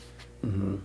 Every single like seminar they had or whatever they was doing at the time, they had a projector come down, right? And I'm a technology nerd, and I looked at that projector and I was like, okay, that's a $50,000 projector. All right. With a $175,000 camera. Okay? Yeah, so they had some very expensive stuff Those in dudes there. had money, bro. They had anamorphic cameras at the church. Yeah, that's ridiculous. And then they played the same thing every single Sunday. There was like, the money you gave us, just to dumb it down, because they didn't say it like this, but there was like, the money you gave us, we donated to this, and that. And we appreciate your donations. And every single Sunday, the pastor will come on with a new suit. Dude, like, I need fucking fly, bro. Fly, all right? I believe it. Like, the dude was wavy. Like, you know what I'm saying? Like, man, dude, I mean, what were you getting at with that? I was getting at is that I agree with him. Like, you know, there's some things about the church, even though they're preaching to you, telling you that, you know, this is what it is, their actions don't match their preaching. Well, what I appreciate about the church that we went to was that they kept it real with us, right? In a sense that they told us, you know, question us, you know. We're telling you how to live in a Christian life, but you know, God dictates that you should question him in order to figure out what it is that he truly wants for you. Mm-hmm. So question his teachings, you know, question what he's doing, and you will find out why God is telling you to do what God is telling you to do. Yeah. And that's what I really appreciated, because it kind of sparked like a, you know, think for yourself kind of mentality. Yeah. The same for me. I would say like very similar to your experience. I guess more accurately I can say like my experience, you know, when I was part of the Christian community really made me curious about how Jesus lived and what he actually taught. And so when you actually start to like look up that stuff, you could go down to a lot of different rabbit holes. And that's what kind of sparked, you know, my awakening, you know, my spiritual awakening. But yeah, I mean, that's kind of my experience from it. Like, I just wanted to see, like, okay, like, we're talking about this guy Jesus every Sunday. Let's find out what he actually did. You know what I mean? Like, let's Because in the Bible, you only hear about when Jesus started his ministry and then when he died. You never hear about before he started his ministry, like from birth to teenage years to his adolescence. You know what I mean? Like, you don't hear about that. And I was always very curious, like, why don't you hear about that stuff? You know? Because obviously he was learning how to, you know, do miracles, right? Mm-hmm. Yeah, and I feel like that's one thing that people don't understand about Jesus is that he wasn't like the literal son of God, right? Like he was actually God incarnated on this planet. I heard something different. No, that's what it is. People misunderstand it because God said, "You are my son," right? Because he was the creation of God, but it was God in a human form. You understand it? And God wanted to understand his Herm children.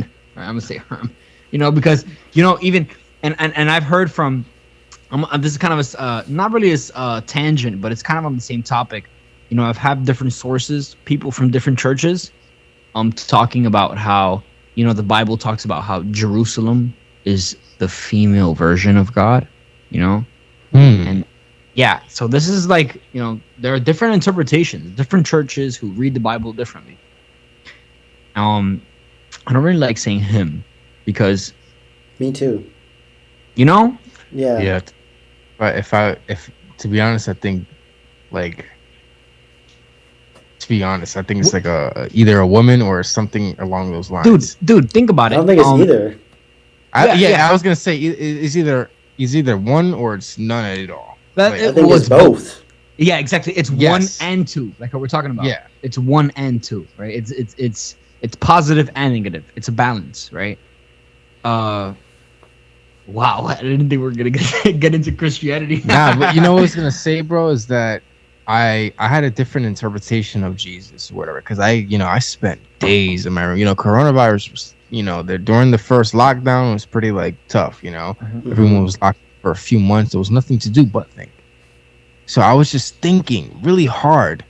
I was like, you know what? I don't believe that Jesus is either the Son of God or whatever. I think, and this is when I had my first spark of awakening, I think Jesus was just a person of a higher consciousness incarnating into a human form and telling the people that you are just like me. Yes. And this is exactly what it is. And you couldn't be just like me. But people at that time were greedy and just took his name because he was of a higher consciousness and had abilities that we weren't able to experience because we were a lower form of consciousness, and basically turned it into, you must worship this being now. Well, you see, for me, like how I was explaining earlier, I don't believe that power or powers, like supernatural powers, are this crazy thing. I think a superpower is to be able to influence a group, through the things you say, through the things you do.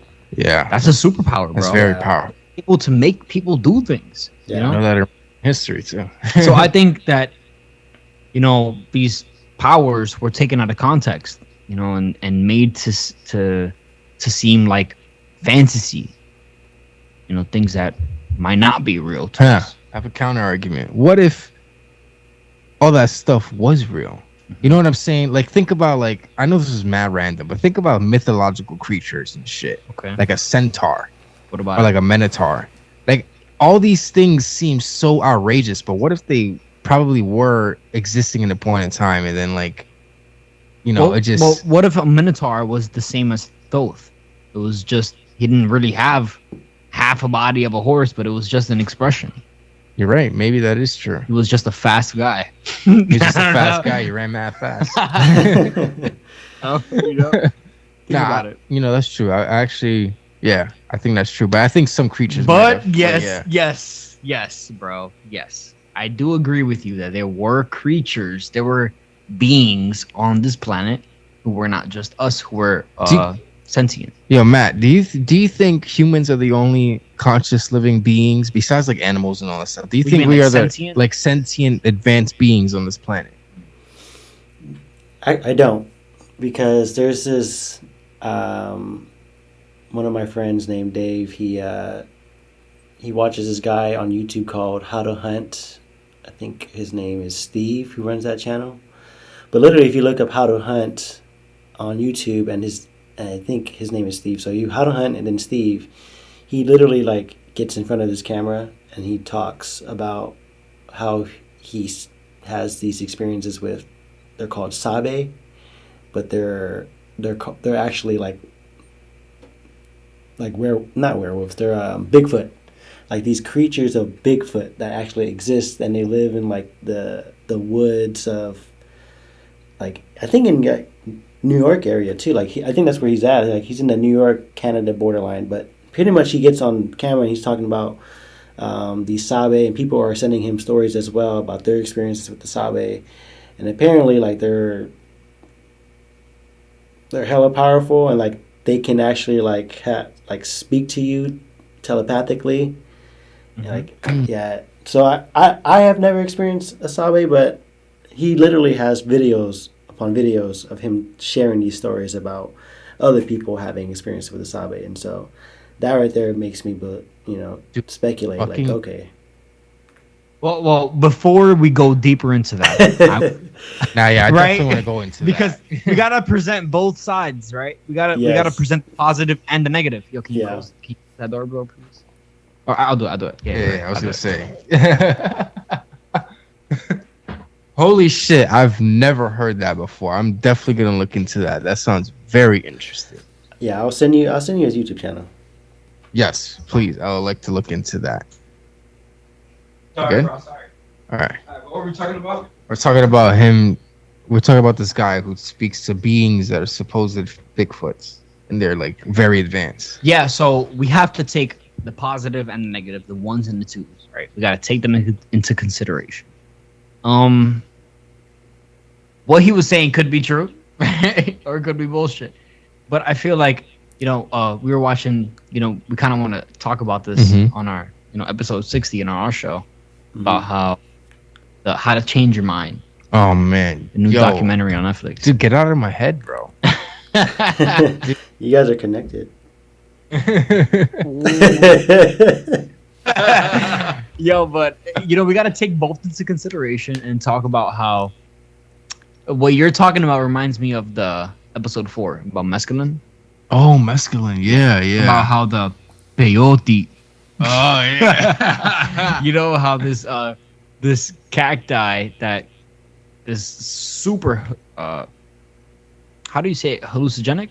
Yeah, hallucinogenic. Yeah, it's just very potent, and lasts for 8 hours. Right, and these natives use it to truly understand themselves. I feel like we have to take into consideration that I personally want to say every. Hey Matt, you still there? Yeah. Oh, there we go. Oh, now we can see nice. it. Yo, it's been frozen for like fucking. Really? We've been controlling. Yo. Oh shit. Yeah. So we got to take into consideration how a lot of these. I personally want to say every civilization was tripping, but I'm just gonna say a few. We got to take into consideration how these guys were, taking psychedelics, and the shit that they probably saw were figments of their imagination. That's a good counter argument.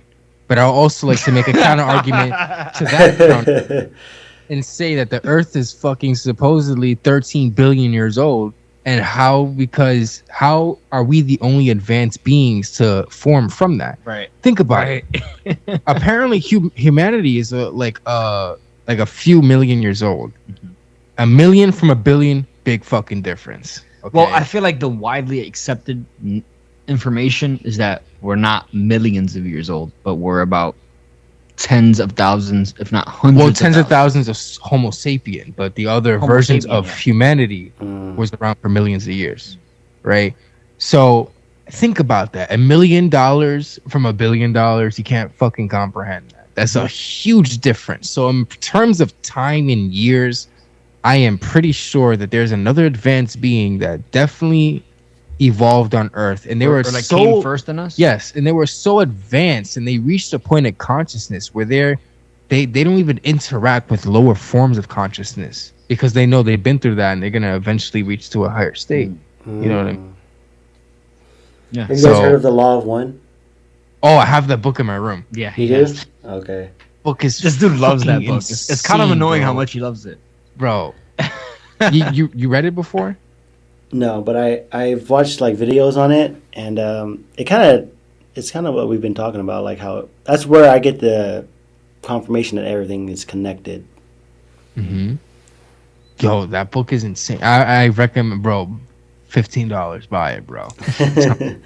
That book is insane. To be talking about, you know, how aliens or extraterrestrials travel on the fourth dimension, and that's why we can't see it because their ships travel on the fourth dimension. They talk about how their ships, instead of thrusting, they pull the destination towards them. It's fucking ridiculous, bro. But they also talk about more esoteric things and talk about the law of one. Everything is one. There's nothing else outside of you. Nothing else exists outside of you. There's no such thing as something outside of you because it is you. But you see, here's the thing. What I've come to acquire, right, through the information. What I've come to acquire through the information that was passed on to me, is that there isn't just a one, there isn't just a two, there isn't just a positive or a negative, right? Mm-hmm. There always has to be both sides to the story, no matter what. Yes. Right? There always has to be, because if there isn't two sides to the story, one wouldn't be true. You understand? Yes. That's the thing. I feel as though that can be explained through levels of consciousness. Mm-hmm. You know, all those things do exist simultaneously, but when you step back and reach the highest level of the high, it is all just one thing experiencing itself. Mm-hmm. So do you think that in order for us to experience these things, we have to think differently or vibrate differently? Yes, I think so. I think we have to think differently because we're only thinking in the medium that we can understand. Right. Yeah. What do you think about that, Matt? I agree. I think that, like, I had the, I can't even articulate my thoughts right now, but I do think that we can, like, when you change your mind, you think you can hop to a different timeline. Mm-hmm. Yeah. You said that perfectly, bro. It's perfect, bro. Seriously. That's the simplest way I can explain. Like, when you change your way of thought, like, you're literally on a different timeline. Because imagine, like, if you think the same way for an extended period of time, you're gonna live the experiences of those thoughts continuously. Yes. But when you change your mind, like, had I stayed a Christian, my life would look way different right now. You know what I mean? I probably wouldn't be talking to you guys. But when I hopped out of that, I chose to change the timeline to where I am now. And then I could have been in a different timeline if I never even stepped into church. You know what I mean? And so I think, that's very powerful. If you didn't go to church. Say it again. I feel as though he said that if he felt like we wouldn't have talked even if you didn't go to church. Yeah, if you didn't go to church, we probably would not be talking right now. Because I feel as though maybe it might resonate with you that everything happens for a reason. That's what sparked your awakening. Yeah, right? Mm-hmm. So you doing that, in a sense, sparked us creating this episode. That's true. Absolutely. Yeah. Wow. Every action has an equal and opposite reaction. Right. You went into church and whatever experience you experienced there led you to experience maybe this is not what it is. And that led you to questioning more things. That's how it happened for me. It led me to questioning more things. Mm-hmm. And now here we are. It is so freaky how that shit happens. And that whole timeline thing, that is definitely a thing. Because every single day we're faced with so many decisions. And if I decided to move a different way, things will be different. You know, it's the littlest of things. Like my wallet's standing right here. Why did I put that there? I don't know. All I know if it was in a different position, if it was right here, or I can choose to move The it world would there. have blown up. No, I'm joking. if I choose to put it somewhere else, subconsciously, things would have been completely different. Time is so weird when It's you kind of think of it like like the that. butterfly effect, right? The I butterfly think that's effect. pretty much what it is, right? Yeah, it's exactly what it is. Even the smallest effect has the ripple across the entire cosmos. It's fucking ridiculous. Have you guys seen the movie Everything Everywhere All at Once? Yo, people keep telling us about that. I have not seen it. bro. You guys gotta watch it. Comments have been telling us, yo, you gotta watch that movie, and I still haven't watched it. Yo, give us like a brief synopsis of that. It's pretty much like it kind of explains the multiverse in a way, Okay. and that's probably as much as I can explain without spoiling it. Okay. Well, yo, a lot of people recommend it. We gotta watch it. Yeah, we gotta watch it. I think that would be a good thing. You ever Watch it watch also. Lucy? No, that's the one with Scarlett Johansson. Yeah. Yes. It's kind of like it, right? Too, right? Like the multiverse a little bit. Yeah, you gotta watch it. Like basically they explain, like you use only 10% of your brain, but for people who know, that means just only 10% of your consciousness. Right. It literally doesn't make sense for you to use 10% of your brain, right? Yeah. Because that would mean that 90% of the actual organ is just not doing anything, right? Which is bullshit. I feel like that's what psychedelic does. Like it allows you to tap into those parts of your brain that you can't normally tap into. You know what I mean? Right. Yeah. That's true. When you take a CAT scan of someone on psychedelics, their whole brain is lit up like a Christmas tree. Well, the thing, different psychedelics do different things to the brain. Exactly. When you take LSD, you like LSD and psilocybin really connects your synapses, right? It creates like a mental map of your neurons. But when you take like something like MDMA or mescaline, it creates an entire wave through the entire organ, a wave of chemicals. That makes sense. For you to feel things. You know what I'm saying? Whereas of psilocybin and LSD, it kind of just connects things that you might have forgotten about. Whoa, bro. That makes so much sense because when I took Molly, all right, we're just going all out here. Yeah. I've taken Molly before, and that's pure MDMA. It came in a rock. It was ridiculous, right?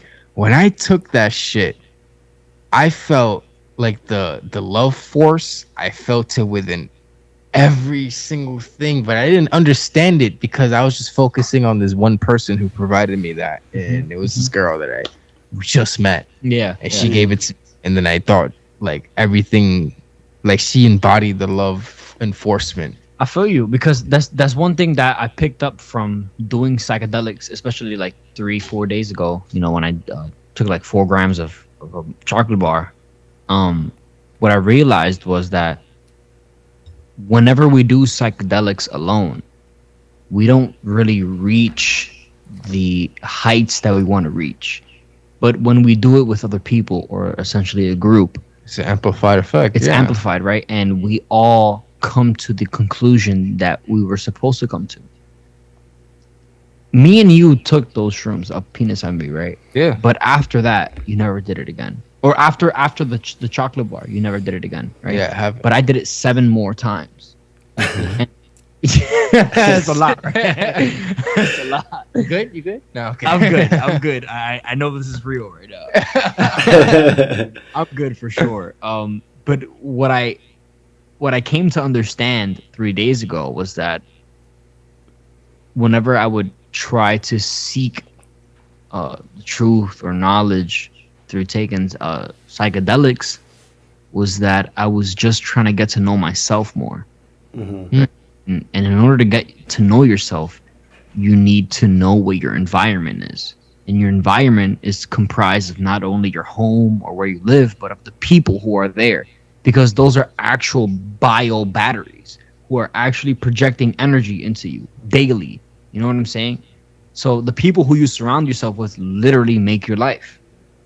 Shit. You know what I'm saying? That just made me trip for a second. Thinking about it, I was like, holy shit. That's crazy, bro. On that note, I was gonna say on that note, I was gonna say I do want to wrap it up here in a bit. They're gonna kick me out. I ran out the studio, but I was just gonna say on that note, at the end of every podcast. By the way, this has been extremely entertaining. I feel like it's been your guys' podcast, and I'm just sitting in on it. I do appreciate you guys coming on. I asked two questions at the end of my podcast. The first one is, what do you define as success? This is a good question. You want to think about it? No, I know what to say. Okay. I feel as though success is measured by the standards you set. Okay. If you set a goal or a precedent for yourself and you don't achieve it, you will see yourself as a failure. Mm-hmm. But if you achieve that goal, that is your success. Now, success doesn't look like I have 10 fucking cars in a mansion or whatever. It is what you set as your goal, and you achieve that goal and beyond. Uh-huh. That is what I measure as success. What do you think it is? That's okay. Success to me is really understanding where you are in life and feeling content with that, right? Because so many people could be rich in material things, but just like Bob Marley said, I'm rich in life. That's success for me. Where you feel content in your life. Beautiful. I've never heard either of those answers with anyone else that I've talked to. So thank you for those responses. And then one last one. What do you guys think the purpose is to life?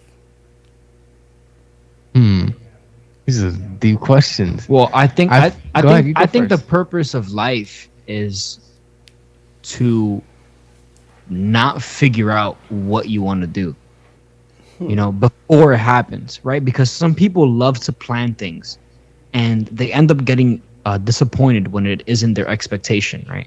So I think the purpose of life is just living it, right? Definitely planning out life, right? Definitely making plans, but living life without expectations and taking it as it goes. I think that's the purpose of life. I like that.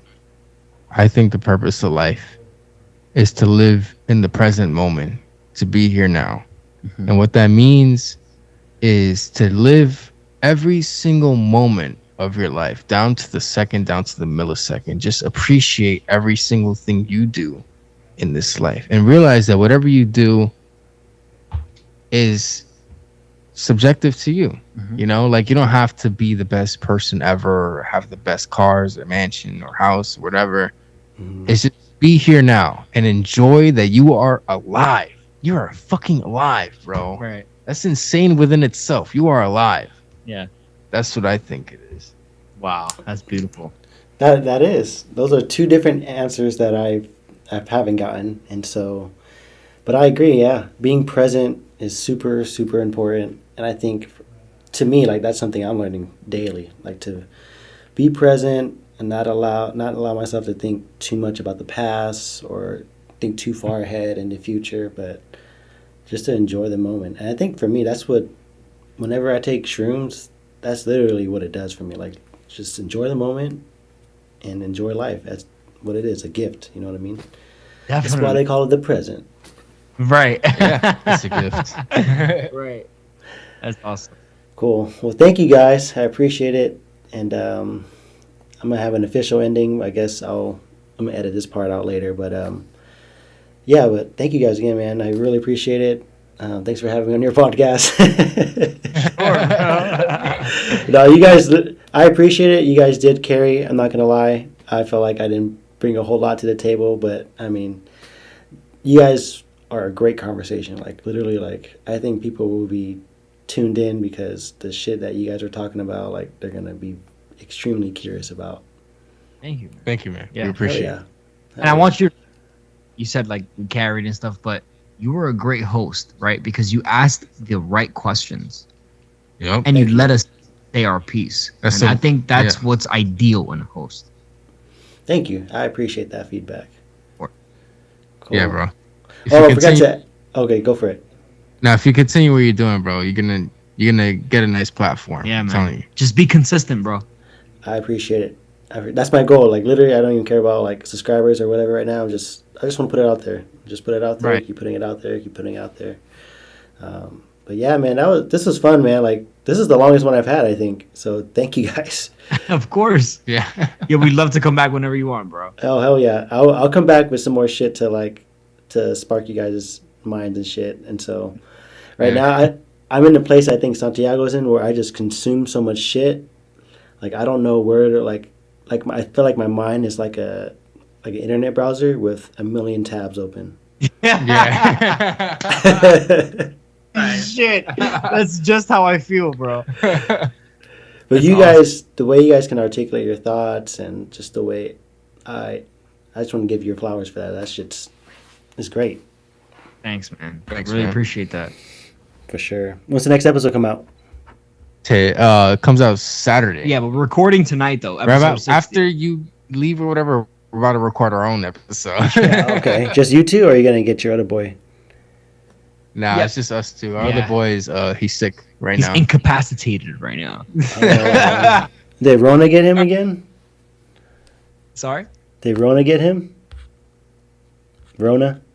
You know, good old Rona? That's what you said. Sorry. Yeah, we didn't hear you right. Yeah, it was, Oh, you're good. Guess so. I mean, I we don't don't know. really know. Sheesh. Yeah, bro. You know Okay. how it goes. Yeah, for sure. All right, y'all. Well, thank you so much. Yeah, this is great, man. I don't even know what else to tell you guys, but thank you. And you guys are great. Josh, Santiago. Hell of a conversation. Definitely Sure. thought-provoking and mind-stimulating. It was great. I think my brain is still trying to like process everything that we talked about. And it's like it's what's the word when you're it's not buffering, but what's it called when you export a video on, you guys use Premiere? Yes, I Yes. do. I do. It's rendering. Yeah, there you go. See, it's still rendering. That's awesome, bro. Holy shit. Yo, Matt, thanks for having us, bro. It was really like a great time. Yeah, Oh, it yeah. was really good. I think it's the best, like, on other show that we have had. Yeah, for sure, bro. Have you guys For done sure. other ones? Yeah, we've done around 2 prior to you, but I feel as though you had the right mindset coming in and the right questions to ask us and stuff like that. So I feel as though that was a great standpoint. Yeah, no, seriously, because he was able to, provoke our thoughts with they might have seemed like small questions at the time, but if you think about it, they really sparked our conversations. Oh yeah. And prior to this podcast, we've been on other ones. It was more like the person felt like they were guests as well. Oh, okay. Yeah. Okay, all right. Well, I Yeah. appreciate that feedback, and I look forward to the more shit you guys drop. And yeah, I might have to go out there and visit you guys, though. I love New York. Yo, Yeah. bro, we Dude, love that, bro. Listen, Honestly. man, to be honest, if you Take ever some come on, shrooms. no. Yes. Oh, Matt, seriously, we all have the same, we're all connected on the same IG, so, you can talk to either one of us. Just, reach out. You guys have personal ones? Yeah, Yeah, I'll reach out to you. The mind's eye is only following 4 people, Oh, okay. and it's the 3 of us and our other guy that we used to hang out with. But yeah, another so it's story. on there. Yeah. Okay. All right. You guys are in Manhattan? Yeah, Yes. I'll definitely Okay. reach out to you after this Okay, for sure. on my first. All right. All right, y'all. It was a good time. Thank you guys. And, have fun recording your next episode. All right, man. Thanks, Matt. Take Take care, bro. Yes, sir.